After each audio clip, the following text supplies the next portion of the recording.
preserve our own worth and defend our own voice, which lets the true market emerge. The strength of the design lies in each of our participation, since we are the node to channel our energy end to end. As we claim responsibility to uphold our own rights, we radiate the power that brings our truth into light.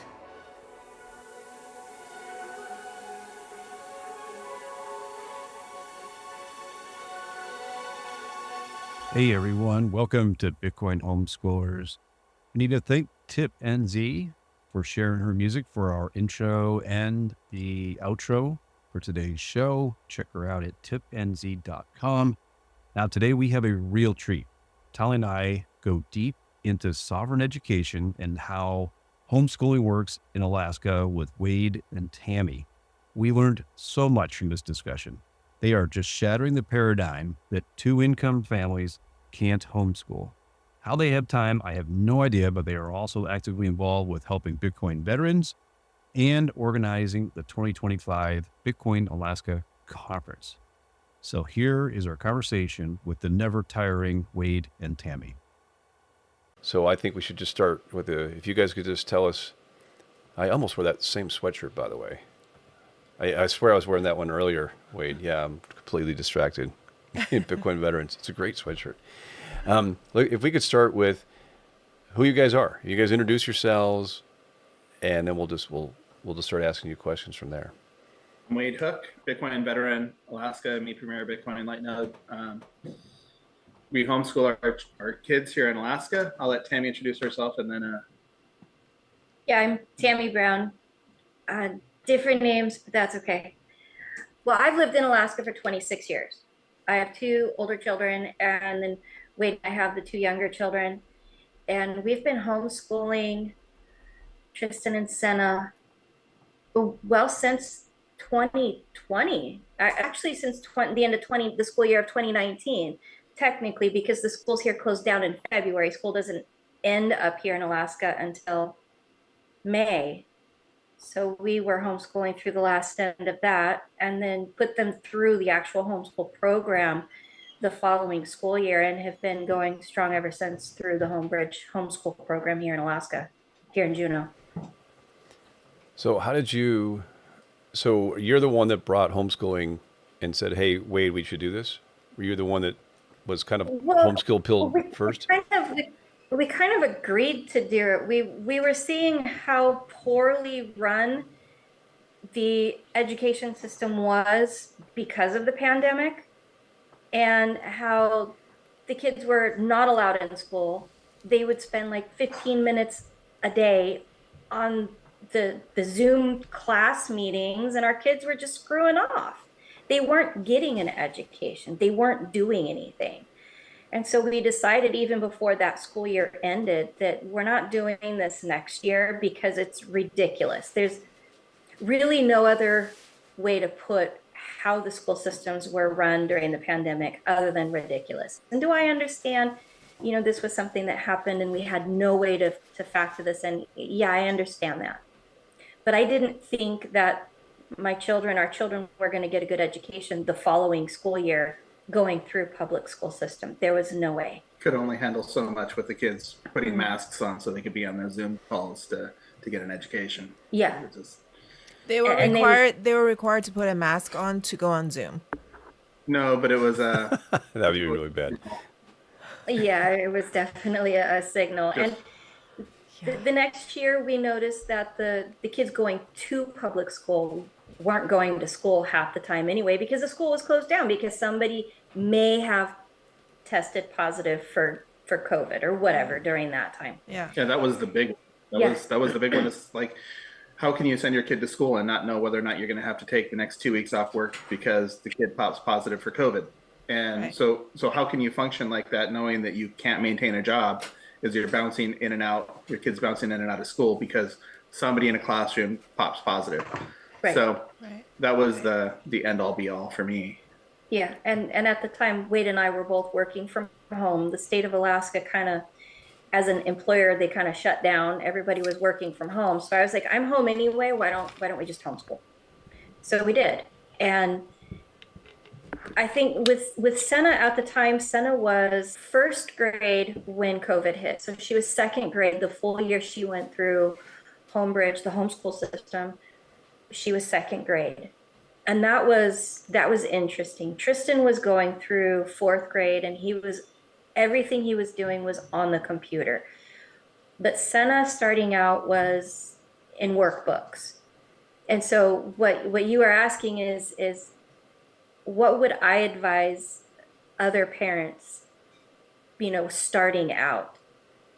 I think it's important to start out with your smaller children, working on those basic fundamentals, the reading, the writing, and the mathematics. And I think that's very important to do at home on paper. But there is also some aspects of working on a computer, because let's face it, computers are where we're at right now. Computers is where we're going to learn how to maneuver through our society. It's also, we have smartphones, and we have, if we're going to be moving into Bitcoin and teaching this to our kids, they have to be electronically sound. Mm-hmm. And I think that's very important to teach them at an early age. And I don't mean 3 and 4 year olds. Our kids don't have cell phones. Our little ones don't. And they're not allowed to be on electronics unless they're monitored. Even at, 11, almost 12, and 13, almost 14, they don't have free access to electronics without being monitored by us, because it's just not smart. It's not good for their brain function. They lose the aspect of learning on their own. Mm-hmm. And, smartphones have made us ultimately, in my opinion, smartphones have made us ultimately dumber.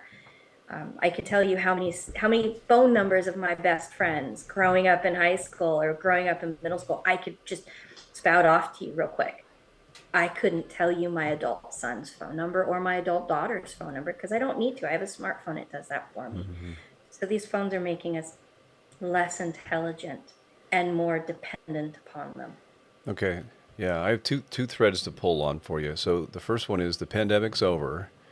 Yes. You're still homeschooling. So the first question that I have is, what has been your experience where, what have you gone through, going through the COVID, and now you've come out of it, there's something that made you decide we're going to stay with this. So what was that decision process like? The decision was made, Wade and I both decided, we talked about a lot of things that were going on politically.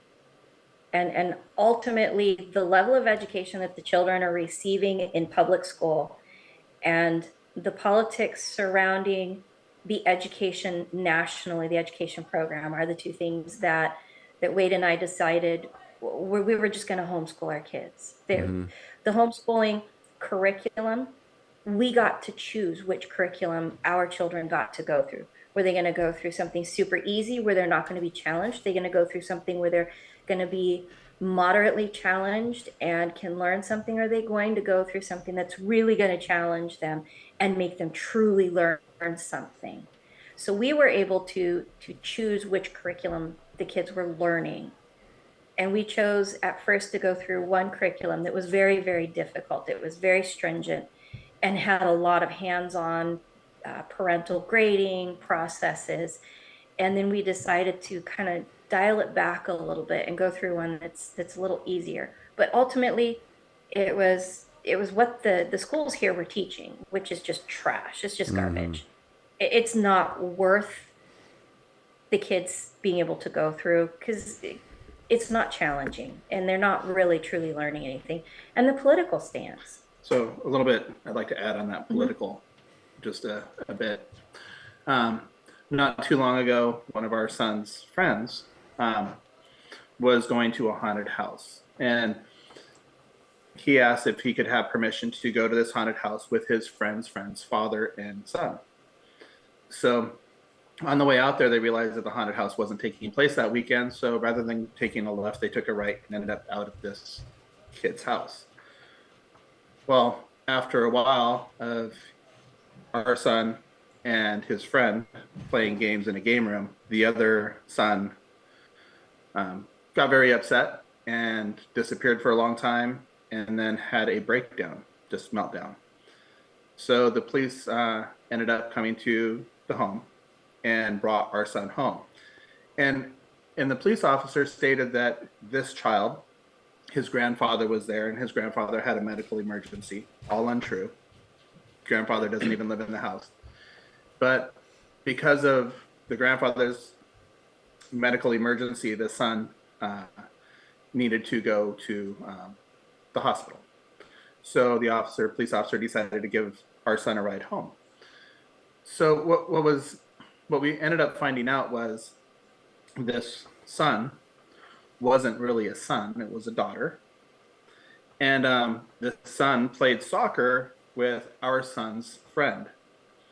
Nobody knew this boy was actually a girl, including our son's mother, or our son's friend's mother. So she had been allowing her son to sleep over at this girl's house. And this girl had been coming in his room and knew exactly what she was doing with her body parts.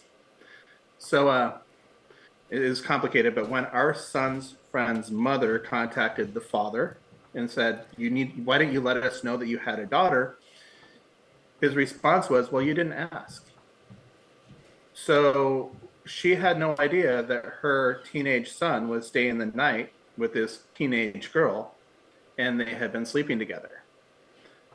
It's just, and when she stated your daughter, the father corrected her and said, no, my son. No. She knows what she's doing with her body parts. This is not your son.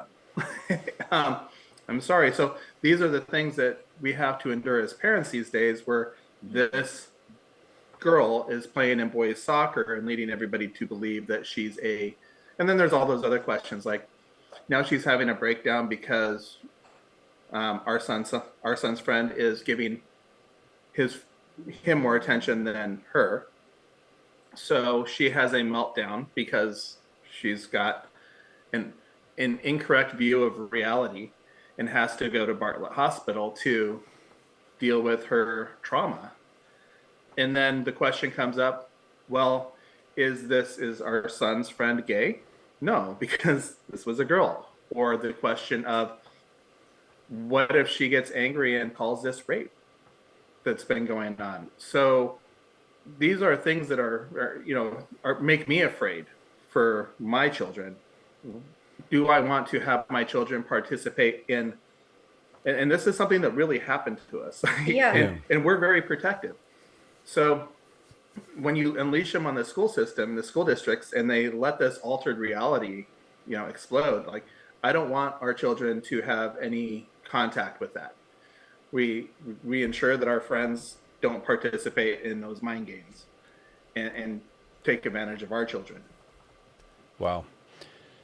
So in a nutshell, that's kind of why we don't let our children go to public school. That's Right. why we continue homeschool. You want to have control over that, protect them from some of the Psychosis? the indoctrination that's really going on, and where the state wants to control the. Yeah, I call it what it is. It's psychosis. If you actually look at Merriam-Webster's definition of psychosis, it's believing that something isn't there. For example, people who hear voices in their head, they call that psychosis. You are on a plane and somebody starts getting sick, and then everybody on the plane starts getting sick. That's mass psychosis.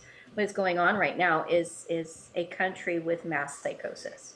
They are believing that our children are being taught and believing that they can be, if you are genetically born a boy, that you can change to be a girl, or vice versa. If you are genetically born a girl, that you can change to become a boy. And they are teaching that and allowing that in our school systems.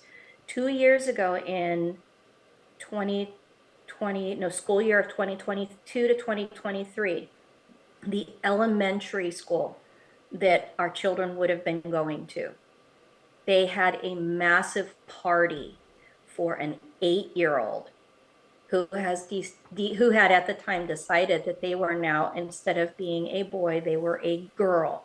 And they had a coming out transgendered party at the school without the parents knowing about it.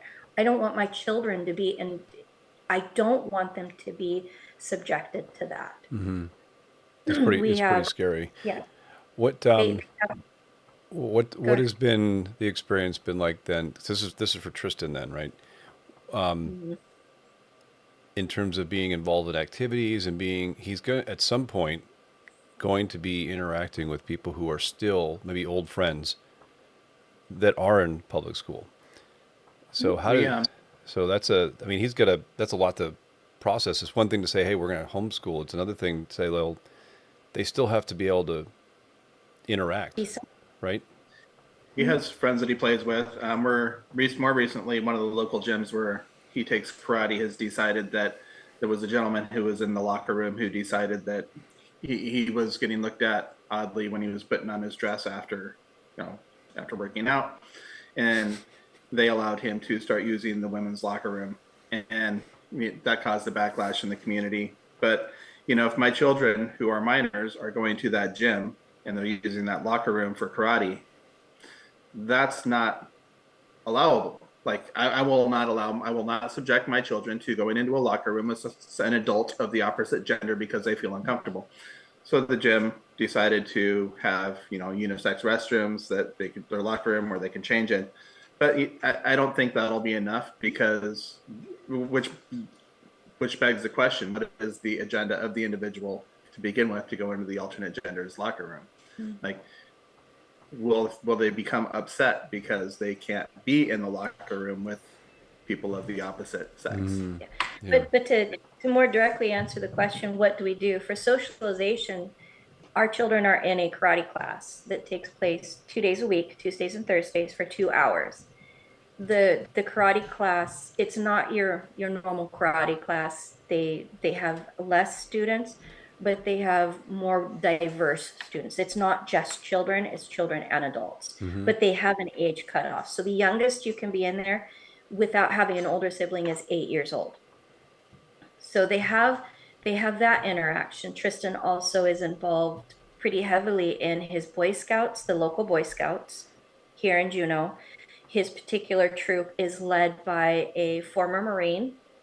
So we're pretty positive that he's going to have, and we know he's going to have a good experience there. He's been in that social group for a couple of months now. He's gone camping. He's done a couple of different other social events, done the popcorn. But one thing that I have found that with the homeschooling is the socialization. You have to get the kids into those social groups. For a while, we had a homeschooling pod that was teaching here in Juneau, just a couple blocks away, where there were other children of all different ages that you could go there. The unfortunate part of that is our homeschooling allotment did not assist with the payments, and the payments were pretty hefty. So we decided to no longer have them as part of the pod, but we're still friends with the people that we met in the pod. Yeah. So they still have that social connection. Yeah. Yeah. And I'm finding that our children are a little bit more diverse with the age groups that they can associate with because of being homeschooled. Senna is one of her good friends now Senna's 11, almost 12. And one of her good friends just turned 9. So she's able to associate with younger girls and still have that female connection with them. But she also has a set of twins who are 12, so they're about 6 or 8 months older than Senna. And then she has another little friend who she met from the homeschooling pod who just turned 9, literally like last Sunday, just turned 9. And they come over and they have spend the nights with each other. And they do, all kinds of really fun girl things. But I think with homeschooling, if you're going to have new kids, it's important that you get them out into the socialization, because that's a huge part of going to public school is that socialization, learning how to make a friend, be a friend, keep a friend, and how to talk to people and how to associate, not how to, this is my way, I'm going to do it this way, and this is how we're going to play, but learning how to be able to communicate with your friends and play interactively. And sometimes we do it my way, sometimes we do it your way. And sometimes we play what I want to play, and sometimes we play what you want to play. Yeah, oh, sorry, I thought you were done. Go ahead. No, I was going to say, and one of the things that I've tried to get Senna into is a group called Girls on the Run that is open to not just homeschool children, but also public school girls, and it's just for girls. There's just girls in it because it's all about being mentored by the running team leader. And the running team leader is usually somebody who's part of our Rotary Club. So not only are they being introduced to female camaraderie, but it's also, part of the Rotary. And you're in a group of girls that range from 5 years old to 18 who are in school of some manner or fashion. And then your running mate, your team leader for the running. Yeah, But I think that, I mean, it's critical what you're talking about, being exposed to other ages. Our experience with our kids, because ours are older now, because they're 17 to 22, is that because they were with Tolly all the time, they were interacting with adults, they were interacting with kids, they were of all ages, that they can hold a conversation with just about anybody in a very courteous manner and very mature manner. And my opinion is that public schools, it's very unnatural that you put kids only with other kids of the same age. And the idea that socialization is a problem with homeschooling is exactly the opposite. That's my opinion. I think they do harm to the kids by doing that. But I mean, I would like to go a little bit on the Alaska and how you guys chose your curriculum, because one of the things that I find really interesting is this whole Homebridge program. It seems to me that Alaska is just an awesome place to homeschool. It just feels that the support you have to go, and then Wade, later I'll ask you about sovereign education, because I know that's a phrase you like. But so can you just help others understand? We didn't know about it. That just the way the homeschooling works, every state is different. Can you guys touch on that? Because I think it's a really cool thing. And if I take a lead. good. So Alaska, constitutionally, the Alaska Constitution states that we'll have a robust public school system. So it's mandatory that the state will provide it no matter what federal decisions come about regarding education. So the public school system's not going away in this state. But during COVID, they couldn't figure out how to help people with the homeschooling process. And I think that's when Homebridge was constructed. Maybe it's been around a while, but the way it works is you're given an allotment as a parent per child to decide on your own curriculum.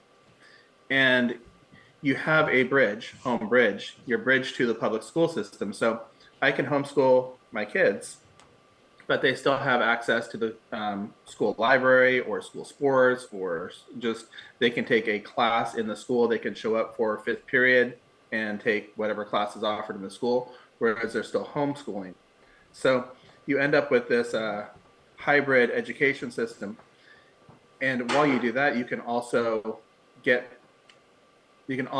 pay for training outside of the normal school curriculum, be it if they want to go skiing in the wintertime, that can be part of their PE class, so they can get season passes, or karate's covered, or Boy Scout expenses, not the gear, but the expense of Boy Scouts can be covered, maybe a local gym, karate, Swimming.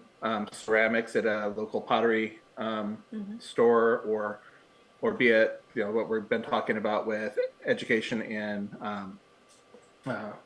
Austrian economics. So it opens the door to, you can still have the socialization, but not mandatorily go to the full curriculum in the school. You are bridged in that regard. Most of the people are either more one than the other, being that if you're involved in Homebridge, you're going to be homeschooling more than you might go for, to be on swim team or something. But it really opens the door for me as a parent to say, hey, this gentleman with this photography company would like to teach photography, and I can pay him through the school to teach our child photography. And therefore we get to focus the education that our child receives based off of what we believe their interests are, rather than the limitations that the kids have in the public school. Like, these are your three options. Instead, these are all of your options. Your 14-year-old wants to learn auto mechanics, but there's no auto mechanics course. Well, why don't they go work with a local mechanic and learn basic automotive at a shop that wants to do a 2-hour class in the evenings? You can do that. That's so cool. I wish we would have had something to help us with. When we lived in Iowa, there was something, I guess, a little bit similar. Homeschoolers got half of the stipend that public school kids did, but they didn't give it back to the families themselves. They pulled the resources together, and then they built a community center for homeschoolers, a library, and all the activities took place in that building, and any homeschooler can go and sign up for any class. But we didn't get to receive the money and do it elsewhere. It had to be at their center. But it's something similar. Like we're paying tax dollars anyway, and it was so painful to have to pay everything out of pocket when we see our public school, friends who just receive resources. Well, you're paying for that. We're all paying for that, and then they're controlling. They're giving it. They're doing a poor job of what they are teaching, and then you have all the other stuff we just talked about. So it's like salt in the wound, but every state can do it. And so what's motivating is people standing up, and I think the idea that the homeschooling movement is increasing should put more pressure on the state and local types of educational systems, depending on where you are, to pursue those types of options. I think the long-term solution is just to take away all their money and that the parents just keep the money and decide for themselves where it goes. But short of that, if they're going to take it anyways in terms of property taxes or other things, I think it's better to have it, at least some of it, go back to those who can decide best what to do. Yeah, so I think it's pretty cool. You guys, photography, karate, swimming, you guys have already named some of the things that you're working into your curriculum that may not be part of a normal public school type of curriculum. And I think that's one of the huge upsides to. Well, the other thing also is there's I believe, very arbitrary age requirement for a lot of these topics. So when I was going through school, economics wasn't even an option until you were a junior or senior in high school. Whereas if you feel like your child is ready to learn about it, you can start that in middle school. So the parents get to gauge when the child is ready, not an arbitrary age system. And I think that's huge because if you see a child who's able to start economic training or lessons from middle school, imagine what they're able to understand by the time they're in high school versus just starting as a beginner then, because somebody dictated that's the only time they're ready for it, How are you teaching the money concepts in Bitcoin? So it's kind of, because you're both Bitcoiners, right? You guys go to conferences, and for the audience, just so you know, they're very, very active. We're going to get into this a little bit later, but yeah, how do you guys teach money in Bitcoin? Tristan just kind of, he's absorbed a lot via the meetups that we have and just one-on-one discussions with him. So he gets it. Senna, she gets it a little bit better, I think, because she'll ask us to put her money. She'll go shovel driveways and give us her cash and say, put this into Bitcoin. Oh, so nice. She has she puts it above candy at the corner store. Yes. So they haven't had any formal education yet, but during meetups of 10 or 15 people who are Bitcoiners here at the house and having conversations routinely, and during the content, be it Rustin with Simply or watching sailor videos, eventually some, it breaks through even a small child. On the note of what Talia said, the fact that I just thought of a question, like, so if kids aren't able to learn economics until junior or senior year, maybe that has to do with the fact that you have to have an understanding of algebra to understand the denominator that exists in the modern monetary theory, because it's a variable rather than a fixed number that's the denominator. That comes to mind. I think they like to make it more complicated than it needs to be, because then you or everyone become more reliant on the quote unquote experts to tell them what's going on, right? So Paul Krugman tells you that the economy is really good, even though you can't pay for your groceries or the heat for your house, right? So I think we drastically overcomplicate what economics is, which is why I love Austrian economics. And the second thing, to Tali's point, we as a society, we have these ideas that kids can't learn things until a certain age, and that's not true. Kids can learn an amazing amount. They actually like to learn, and if you expose it to them, they will pick it up really fast. At least that's what we've experienced. And you can teach a 6-year-old Spanish real easily. Why can't you teach them economics? Right, Yeah. you can, Or at least the basics of. right, Yeah. right. So, and you guys bring your kids to conferences, right? You guys, didn't they come out to Nashville? Didn't you have the whole gang out there?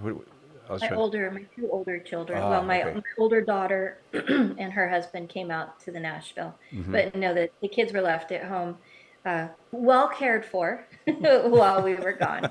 My older son, who's 28, he was here as a backup, and we had a friend staying with them the whole time we were gone. But no, the littles didn't come out. They with didn't come us. out for that, but they're going to your meetups, and they're certainly hearing mom and dad talk about things. And do they do so? So Wade, you participate in the Me Premier Bitcoin as you're a full node? Are you considered a full light. node? A light node? Okay. So So it's like the 10th or 11th light node, one of the earlier ones. But being with all the activities with Bitcoin veterans and everything we did in Nashville and then the upcoming event this next year, I've been lacking with that. But at the same time, we're still holding meetups here in Juneau, and I still teach the curriculum here locally. So we still utilize the content. Well, initially, when I became a light node, I had version 1 of the textbooks printed up. I got a couple boxes of them. And then we just pass those out to people, who are curious and don't really want to come to a meetup, or we utilize those textbooks. I spent the extra money and got hardback books, so they're durable. And we'll just go over them in classes here or utilize the content. So, right, your kids are watching though. Even if you don't put the diploma in their hands and say read this, they're seeing where you put your time. They're probably hearing some of your conversations on podcasts or video that you're watching. They know they're going to pick up on what mom and dad are working on. So, all right, Wade, I got to put you on the spot a little bit. So, you used a phrase the other day. We were talking about the Alaska Bitcoin conference. That I assume that's out in the wild and everybody can know about it. So if not, we'll cut that out. But used the phrase sovereign. We were talking about sovereign education, and so what does that mean to you? Like, because as a Bitcoiner and a homeschooler, I constantly am thinking of all these things. I didn't use that phrase before we talked. But what does it mean to you? What does that phrase mean? the idea behind it was initially, I have friends here in Alaska who are Native Alaskan, and they're very proud people. And trying to get them involved in the Bitcoin movement so they understand it better, they express that they're sovereign people all the time. Everything they do is they are sovereign people, but they don't realize that under the current financial system, they're not sovereign. They're not a sovereign individual. They're incorporated. they play fiat games. They have a fiat mindset. They get benefits from the federal government. That's the money printer. So it's hard for them because they receive benefits from the money printer directly. They don't have control over their financial life. Now, the same can be said for sovereign education. If you are under the umbrella of the public school system, are you a sovereign? Are you providing a sovereign education to your children? A sovereign education to me would be where the parents get to choose and also get the input of the child to figure out what their needs are for education and what their interests are. Trying to force something down a kid's throat that they're not ready to learn yet. When they're ready to learn something else, you're just missing an opportunity by trying to force feed something that they don't like when they have an opportunity elsewhere. So sovereign education is just empowering the parents to decide on the direction of the education of the child. Yep, I love it. We'll add it to our phrases, like self-custody education and separation of education and state, we're going to put that one right up there. Sovereign education. I'm going to ask a question for parents who are still just considering homeschooling and a little bit intimidated by the entire process. What would you say was the hardest challenge you had to overcome over the last 4 years homeschooling? The stigma of homeschooling versus sending the children to public school. Honestly, I mean, for me, as a full-time working parent, because I work full-time outside of the home. Wade works full-time outside of the home, and yet we homeschool our children. How? We're not home, but we are. We're able to do this because of the type of curriculums that we've chosen. We've chosen curriculums that are online videos that grade as you go. If the children have questions, they have the ability to contact their homeschooling teacher, which, while it's me, in this case wouldn't be me. They have open access to go to the Homebridge actual physical site. And because we live like 3 blocks away from that particular school, they can walk there, they can ride their bikes there, they can go together, they can go individually. But they can go. And they don't have to have an appointment. They can go to the Homebridge site and they can say, hey, because they all know who the kids are. They're like, hey, we need some help on this particular subject with this. They've got their laptops in their backpacks. They sit down with the teacher. The teacher can plug them in, access the internet, and the teacher there can actually physically help them. That's what I love about Alaska, at least Southeast Alaska's Homebridge program, is while it is homeschool, they still have the ability to go to the site and ask for that help and get those tutoring. They do tutoring at the public libraries. We have 3. They have a downtown library. They have a library in Douglas, and they have a library in the Valley, which is where we live. And if they need some special tutoring, they can go to the library and do the tutoring there as well. They also do game days and chess days. So it was just mostly the stigma of homeschooling being working parents. To expand on that, some states also have a mandatory or minimum age where you can leave your children at home unattended. Alaska doesn't have that. No. If you leave your child at home and the house burns down, yeah, you're going to get a citation of some sort. You know, Office of Children's Services is going to come with some pretty intense questions. If you are a responsible parent with responsible children, you have more latitude if you trust them. Fortunately, we trust our children. We also have a home video system that covers pretty much the entire house, so we can dial in. We have a home phone landline, so they're not exposed electronically, but they have a means of reaching out if there's an issue. And if the phone goes out, we can reach them by screaming through the camera system or setting off a siren remotely. Right, yeah. So they do their schoolwork during the day. And then when we come home at night, sometimes it can be tasking if we have to go over their homework and have those difficult conversations where the children aren't doing their homework. But also the benefit, one of the benefits of this is with the curriculum they're currently in, if they don't do all of the assignment, it gets reassigned. So there are no zeros in the school system. There are no lazy, I don't like that project, I don't like that assignment. I had a few of those in high school where I just didn't want to do the assignment, you know. But they don't have that latitude, so they actually have to work through the problem. Mm-hmm. I love that you literally just broke that expectation of you must be a 1-income family in order to homeschool. You have to have a full-time mom at home in order to homeschool. And you just explained that away beautifully, that it's possible. Now, some people might say, well, I live in a state where I don't have that kind of support. My kids can't go down the block and get help. What would you say to those people?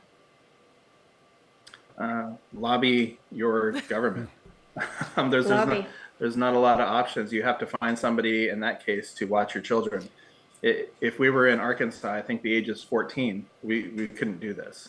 Mm-hmm. Right. And in the the Bitcoin world, we always talk about location arbitrage. Yes. Well, the reason maybe you should consider relocating to a different state that's friendlier towards homeschooling parents. Mm-hmm. But with the financial system, the only reason that 2 incomes are required to support to allow people to have a sovereign education is due to the fact we have inflation, and pretty soon we're going to have multifamily homes Oh, in order yeah. to Yeah. support the home. Yeah.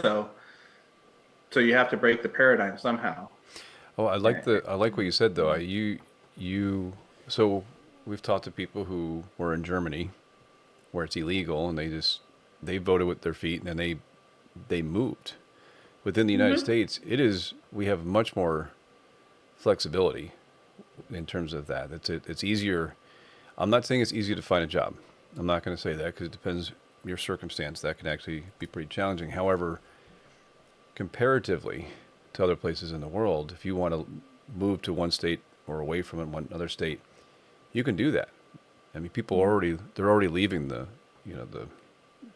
coasts and they're going to places like Tennessee and in Texas, and then even within a state, one county or another might be different.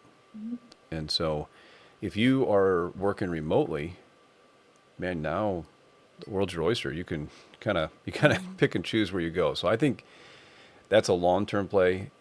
The other thing that'll tell you about my mind is you can still, even if you were in a circumstance where your kids still have to go to public school, you still have them at night, you still have them on the weekends, you still have them when you're driving to and from sports events and drama events and whatever else. And so it's a matter of as best you can to be present with them.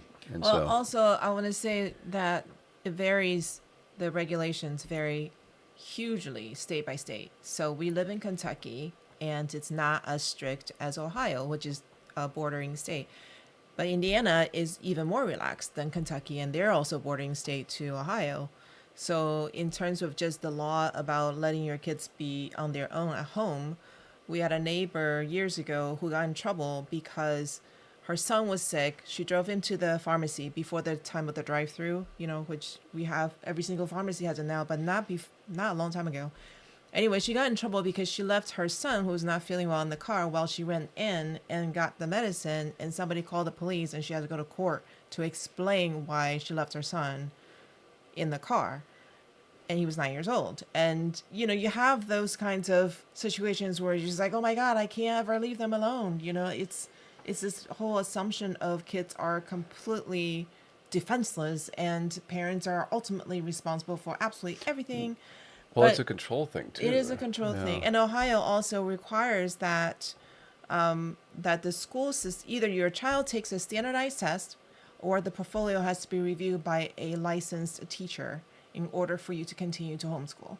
So that's an Ohio State thing. So if somebody is thinking about homeschooling and you're wondering what your choices are if you're willing to relocate, the best place I can think of to go to is the Homeschool Defense League website, which we'll put in the show notes, and just click around and just see how the states vary in their regulations before you decide what all of your options are. Right. But I think it's a really important thing to consider if you feel like you have to take a certain job because of the circumstances. But this is a low time preference thing. Deciding where you're going to live, maybe you can't change that in 1 year, but you could probably change that in 2 years or 3 years. And kids are very resilient. And so I think this what do you call it? Geographic arbitrage, is that what you said? I think that's a real thing to consider. If the parents are in sync with each other, that's great. If you disagree about moving because you're close to family or there's some other circumstance, that could get complicated. So I'm not trying to say it's easy, but it is an option. I guess it's a matter of what your priorities are. If my priority is, out fishing halibut, I'm not going to move to Arizona. So, Right. So location arbitrage applies to every aspect of your life. If education's up there towards the top for your children, you probably don't want to be in a heavily indoctrinated socialist style school system that doesn't allow for competition. Right. Yeah. Right. So I have a question. This is do you guys intend to then do the homeschooling all the way through the high school years? We're open. it depends on what the future of the education system is. If the public school system here continues to go down the route that it has been going regarding circumstances or issues that we don't allow for, that we're not going to participate in, then yes, we'll homeschool throughout. If they decide that maybe they made some mistakes and they're willing to roll back some of their policies and inform parents of the things that they're doing with their children at the schools, then we consider it. And, you know, I don't know what the future holds, but I do believe that there may be possibilities coming where parents where parents will be recognized as parents again, because right now they're not. The parent has a constitutional right to their children. The school system does not have a constitutional right to your children. Legislators don't have a constitutional right to their children. They may yell about, these are not your children, but these are your children. and no matter what they might scream from a podium. So yeah, I guess it depends on where we go politically. Yeah. And So, the hope is that more of the funds will be given from the federal government to the state, and the state will be able to drive the education through the state versus having these national standards. oh yeah, yeah. So the program that we talked about at first, the Homebridge, that's going to stay. Is there any risk politically that they try to pull that now that it's post pandemic? There is they tried to put the kibosh on that last year through the legislature. The issue was the funds can't be utilized for forget exactly what the issue was, but they tried to quash it, and fortunately they failed. But it had to do with, especially if you are sending your kid to anything that might have anything having to do with some faith-based education. Okay, going down to the weeds a little bit. So I wanted to enroll the kids in a private school system that is here local to Juneau, and it's faith-based, but there's the only private school option there is. So I wanted to utilize Homebridge funds for that, but the school district refused to allow for that. So I did some research and found that it was a case in Maine, I believe, where the school system was disallowed from, and this went all the way to the Supreme Court, was disallowed from regulating funds going to a faith-based school based off of it being religious. So since they lost, I contacted since the school district lost, I was able to reach out to the Assistant Attorney General here in Alaska and asked if they were going to recognize, this school as being allowable to receive funds through Homebridge, because Homebridge had already told me that they would not allow for it. They said yes, they see the decision as absolute, and their stance is that this religious school, faith-based school, should be able to get funds. So I reached out to the Department of Education Commissioner, just ghosted. They won't even have the conversation. They won't allow for the funding. They don't recognize what the Assistant Attorney General for the state of Alaska, the stance is. So and then now with the, they want to move all the funds back from homeschool back into the public school system. There's a huge lobby from the education union to push the kids back into school because they're losing their funds. They get some, I don't know, it's some ungodly $17,000 per child or something or other. Whereas we educate our kids for under $3,000 a child annually. So, so it's much less expensive for the state, but they stop losing they start losing the benefits of their monopoly on education. Yeah. They want to keep that monopoly. Yeah, that's a fight we have to keep battling, and I think this is across the board in every industry. The swamp is going to fight back, right? Every industry, whether it's food, the medical, the higher education, every industry is going to fight back, and all their different players, the NGOs, the unions, they're not going to want to give up their gravy train. And making an argument about what's actually best for the kid or what's actually efficient, and where you can say, I can do this for 1/5 of the cost or 1/6 of the cost, that doesn't matter, because the framework that they're coming at from is they're losing their power. So they'll make the argument somehow it's for the kids or something. So I think that if parents like you don't stand up, then we're going to lose, because they have a lot of incentive to keep pushing like that, and it's hard to fight, and they're going to fight harder and harder. I think they're going to continue to fight at a new intensity now that they're being threatened across the board with all the recent things going on this year. So when we were first starting to educate people in the community about Bitcoin, all these people have different topics that they like to address, and I support their battles, their individual fights. But there's a lot of people who are fighting those individual fights who don't understand or don't recognize the how to win the game overall. Mm-hmm. And if you want to win this game, you stop fighting. You don't stop fighting the individual fights, because in the short term, you need to win those little battles. But in the long term, you need to understand the money is the problem. Mm-hmm. If the federal government can no longer print money from nothing, you end up with what I like to refer to as the parasitic symbiotic relationship between a elected official and a special interest group. Mm-hmm. So the federal government funds whatever this entity is, and the entity takes those funds and they distribute it how they see fit, but they also roll those funds back into the election of the individual. Mm-hmm. So you end up with this parasite sucking off of, but yet feeding a little bit of heroin back into the elected official. Yeah, no, exactly. Yeah.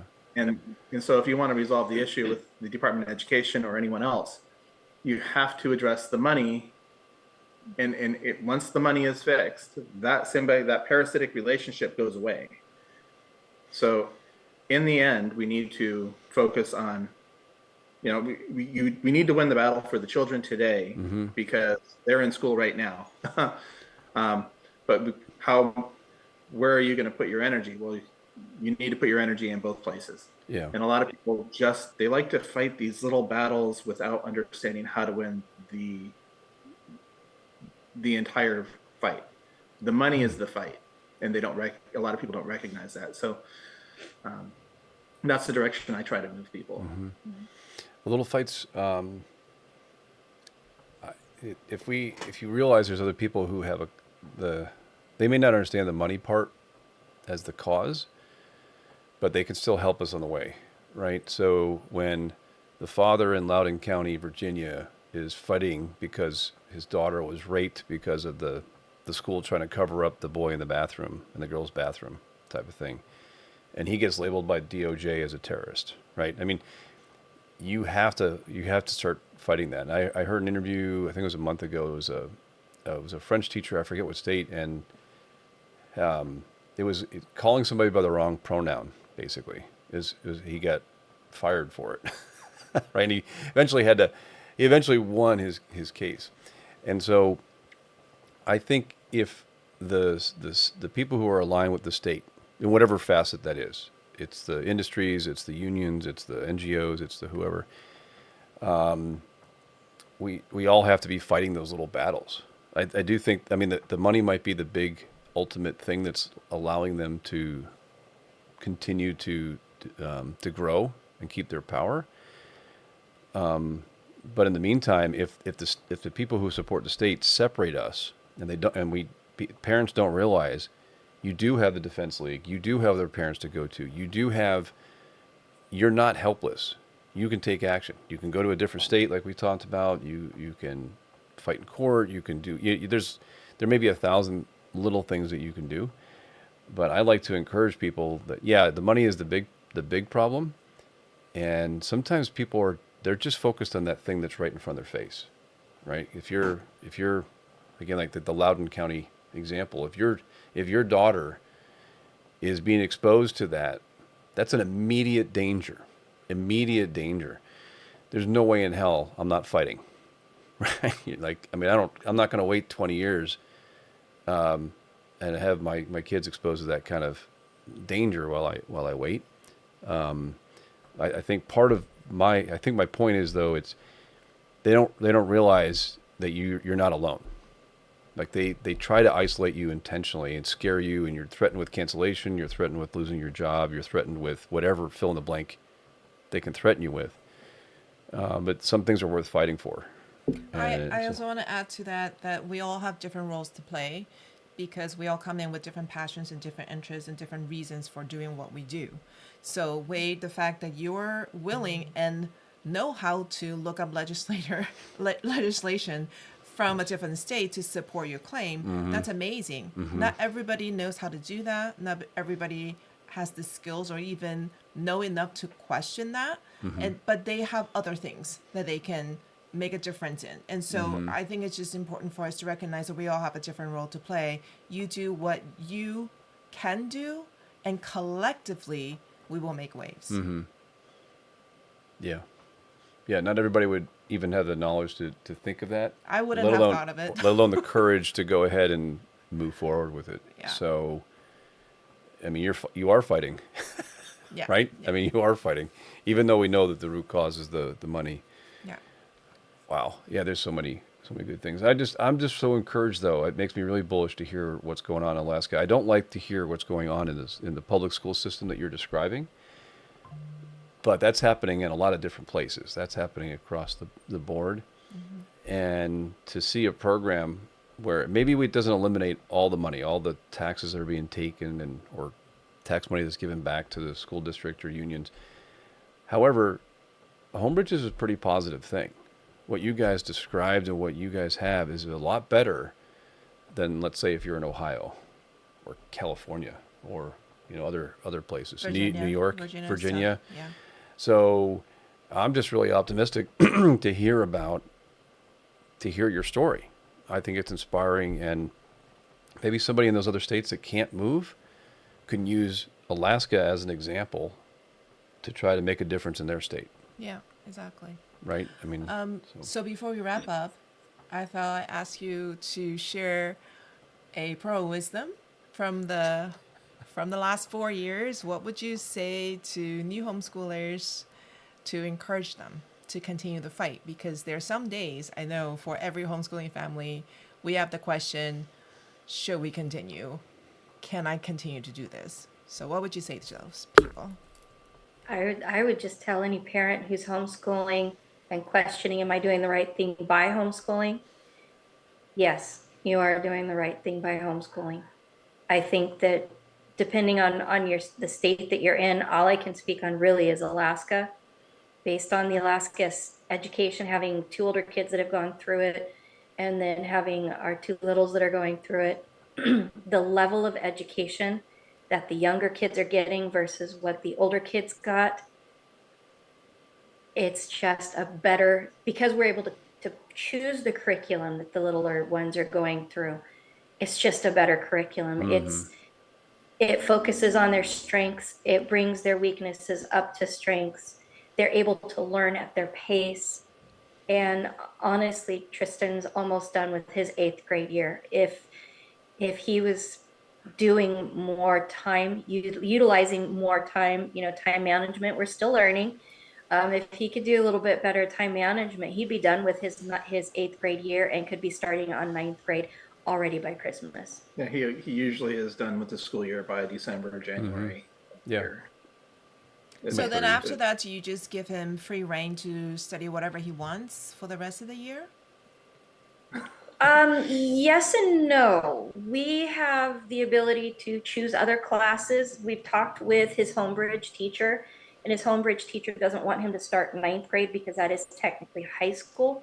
He doesn't want him to start all the courses through 9th grade, but we can give him electives. He can actually take college classes with his allotment.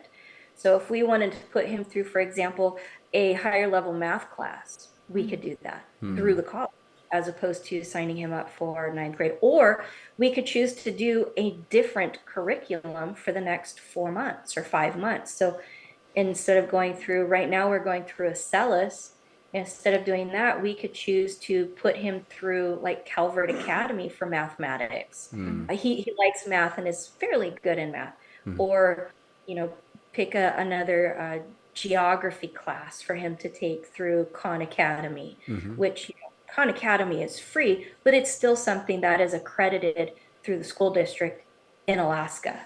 Okay. To go back to your point though, Talia, on that, the mandatory age for a class, I find this one of the weaknesses that still exists with Homebridge is that as he's 8th grade rolling into 9th grade next year, he if he takes classes that could be accredited, he could earn credits for in 9th grade. If he takes them now, he will not earn credit for them, even though he completes them. So Yeah.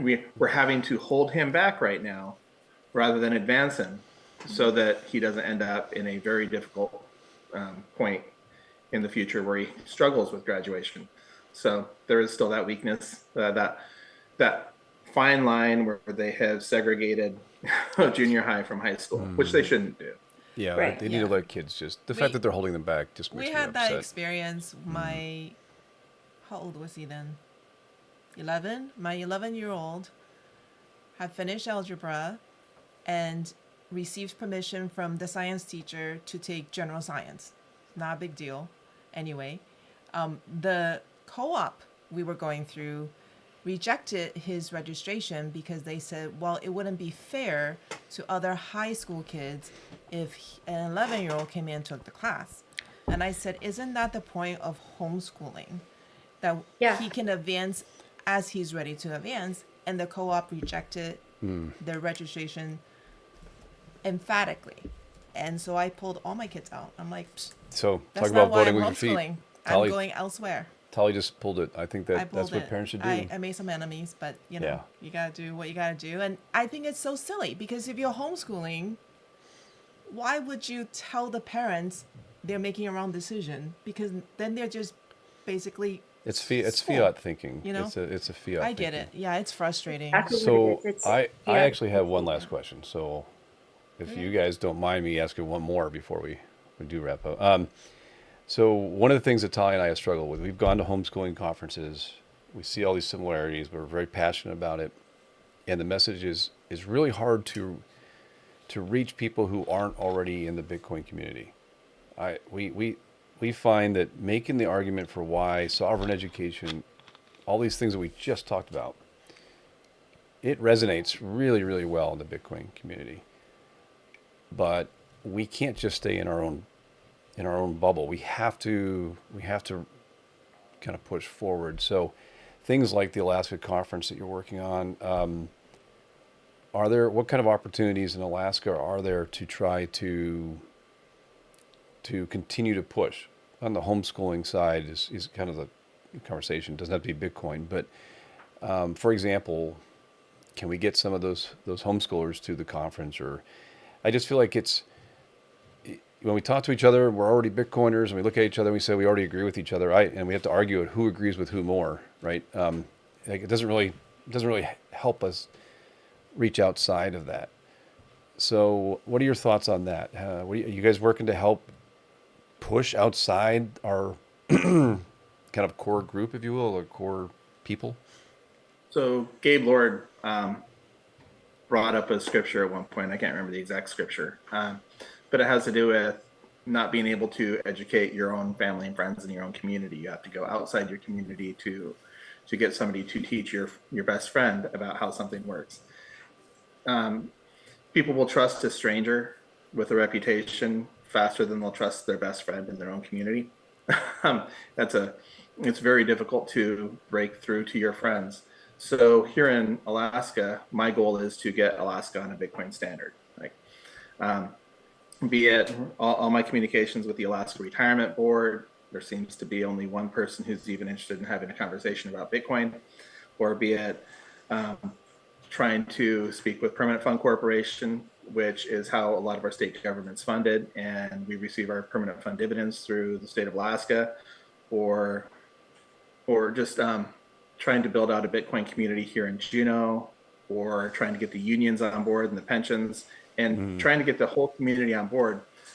I guess I see Juneau as a unique situation. Like you have to meet people where they're at, and I'm trying to meet the community where I'm at.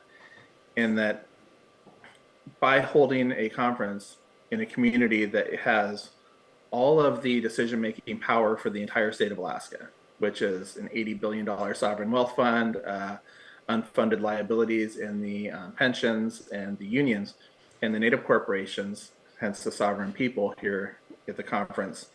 The to have a conference in Juneau and to bring a massive influx of talent and knowledge on money and sovereign money into Juneau, it could impact the entire state. So I can only go so far as to orange pilling the people of Juneau into. So what am I doing? I'm bringing the experts here.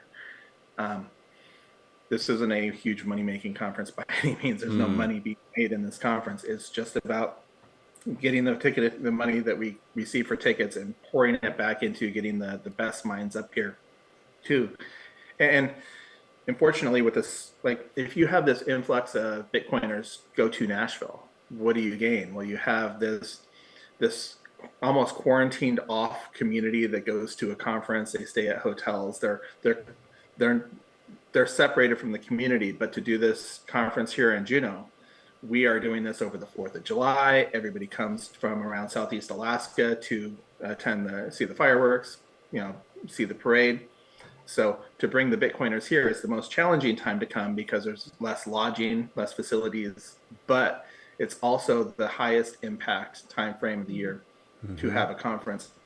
So we want to bring, and also as the conference starts formally on the 5th, the Whale Pass cruise is on the 3rd, watch the fireworks that night, but then the next day have the parade. We can have floats in the parade. We can have people walking around handing out along the float flyers for the conference, flyers that can go over sovereign education. We could have a sovereign education float in the parade, and then encourage people to show up at the conference the next day to hear the conversation about it. So trying to, I think we'll have success bringing people to the conference. Juneau is only 30,000 people, but we have a captured audience. They cannot escape the community. So if we bring people to the community, there's only so many places to eat, and as people go out to eat and ask the question, do you take Bitcoin? And so I see Juneau as in a different type of situation than other places down south, where how do you have that conversation? It's just really hard to educate people on something that when they know you for so long, they may not. Yeah. I can't remember the scripture, but it was very true when he stated it.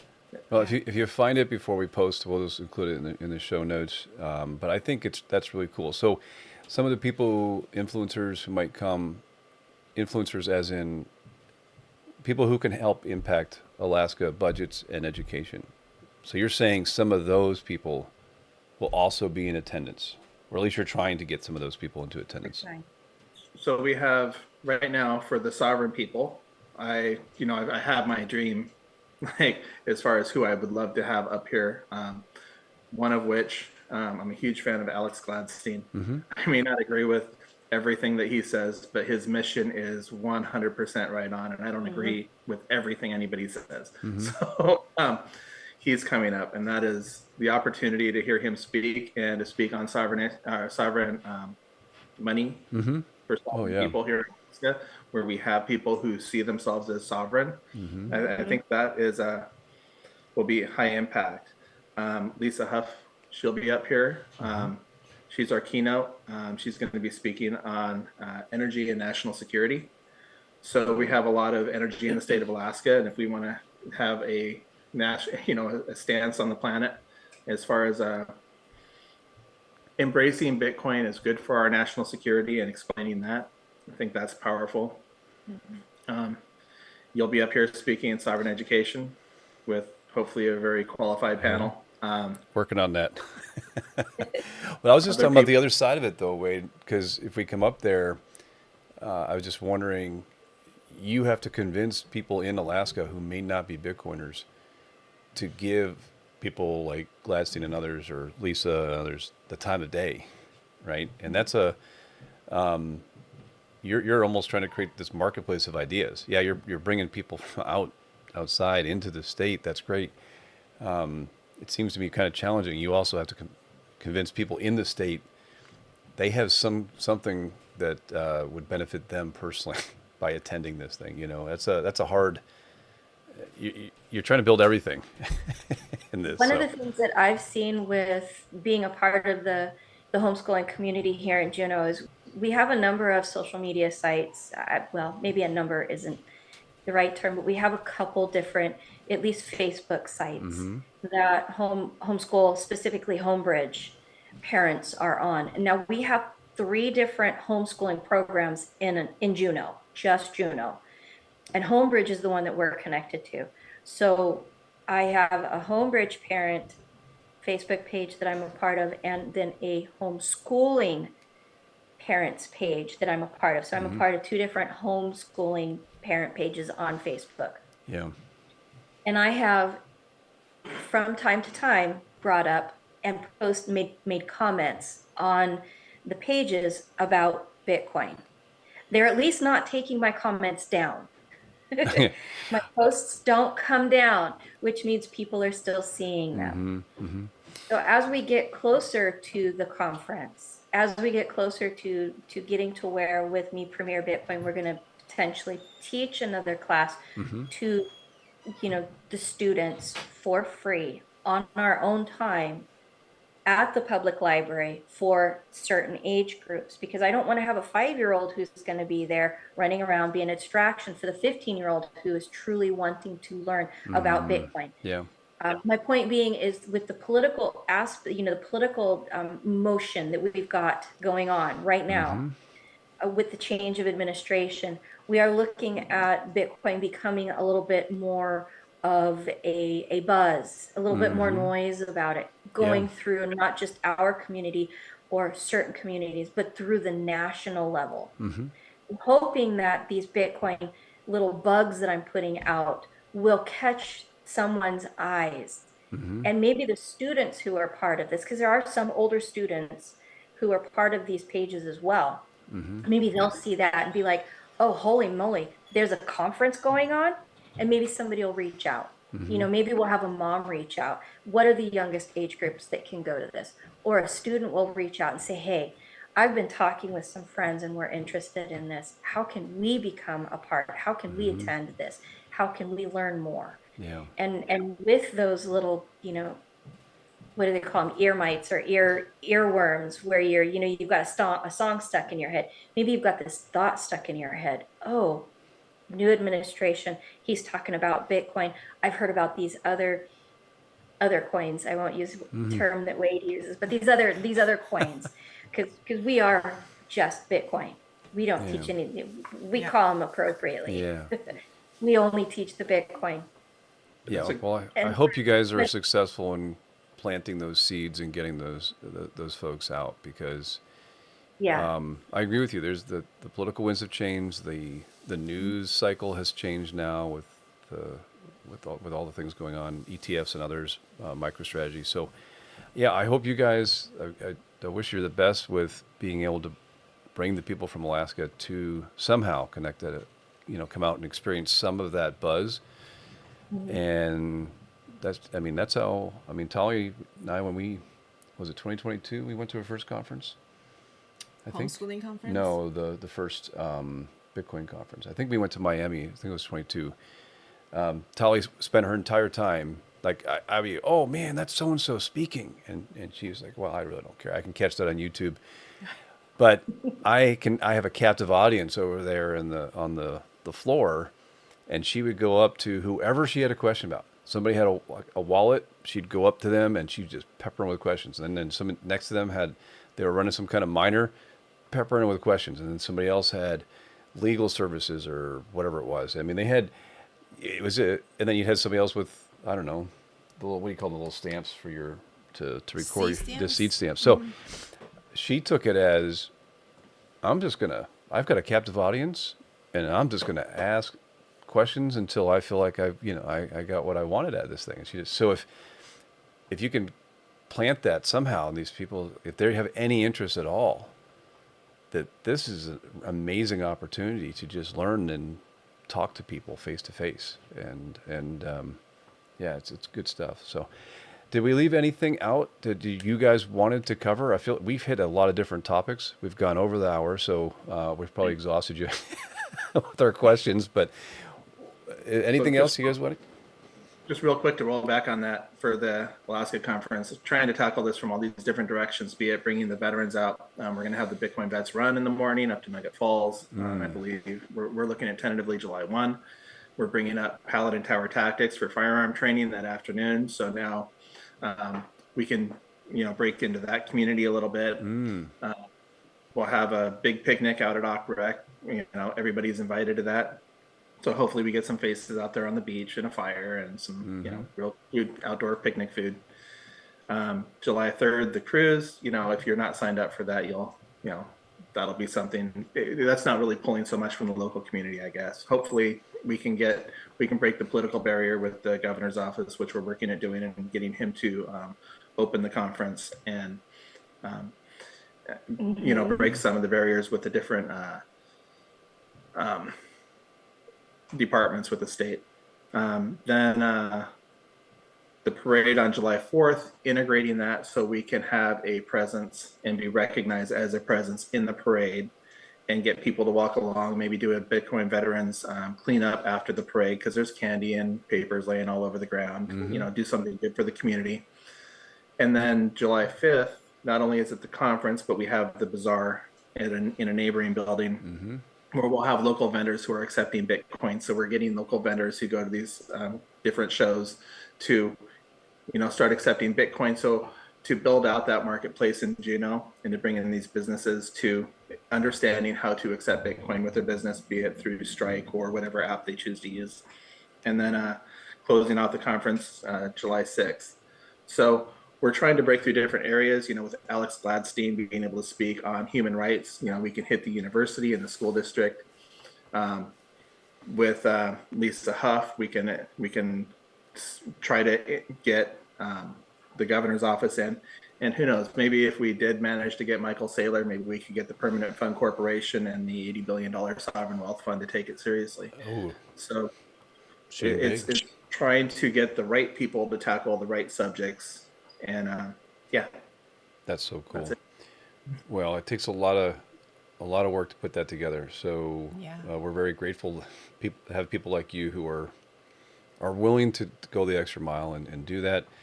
And thank you for homeschooling your kid. You're going to relationship with your kids. You guys will, Tali and I will just tell you, you will never ever regret that you've spent more time with your kids. Right? It's really, really good that you're doing that. And with that, I guess we'll wrap up, and we'll put all the information in the show notes.